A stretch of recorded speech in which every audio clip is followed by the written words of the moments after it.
he operates as there is not anything different about him. Holy cow, this guy, with all these challenges, he's going to be the band director, really? I don't know that I could have had the perseverance to do what everybody told him that he could never do. There are things I've had to overcome, but I don't expect anyone else to do my job for me, but I try to inspire those around me. He's the Pied Piper of band directors because he can get kids to follow him. My name is Garry Nichols, and this is my story. This is Spirit 52, recapturing the real spirit of high school sports in Arkansas, presented by Gatorade and First Security Bank, inspiring us all to what's possible.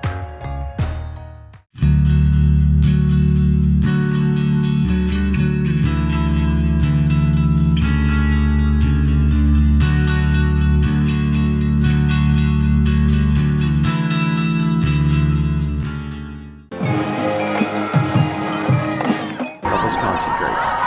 Amen. Amen. Ready? One band! One sound!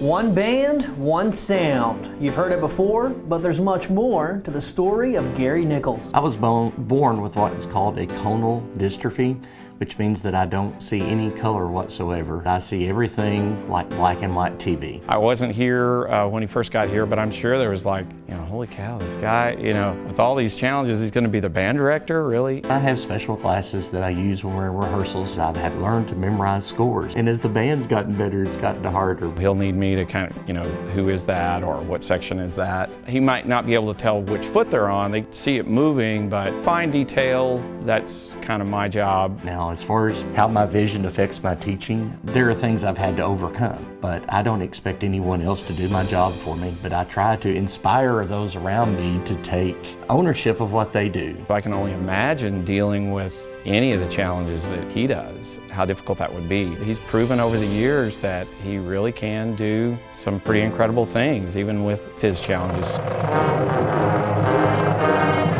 Nichols' love for music began while a student at Arkansas School for the Blind. I was inspired to be a musician by my first music teacher. I knew from that time on that I loved music. I get to come and do my job, which is my hobby, all day long, every day.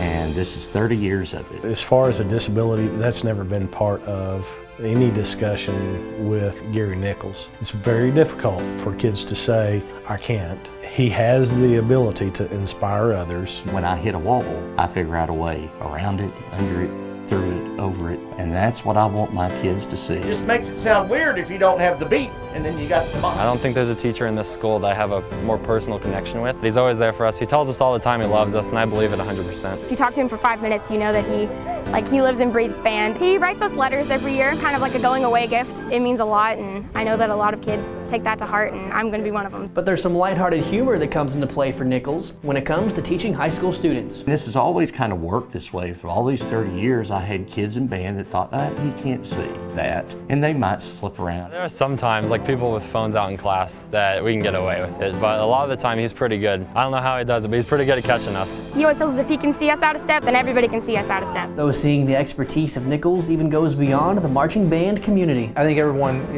really takes to Garry and really, he's family. When the kids go on, when they come back to school, they go find Mr. Nichols and appreciate him for what he's done. As an announcer, we get all excited. Prairie Grove touchdown, give him 6. Garry brings that same kind of excitement. The band from Tigerland. The big bad band from Tigerland.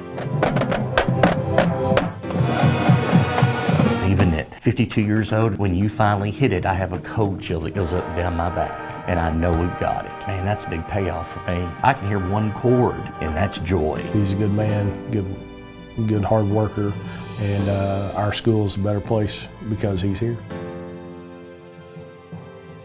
I hope you enjoyed this week's story brought to you by First Security Bank. Here's a sneak peek at next week's episode. Everybody that come in contact with Isaiah is going to leave with the impression of, that is a great young man. When he first got the offer to Arkansas, I think it shocked a lot of people because they have not seen him play at the highest competitive level. So they were like, who's this Isaiah Joe kid? Why are we offering him?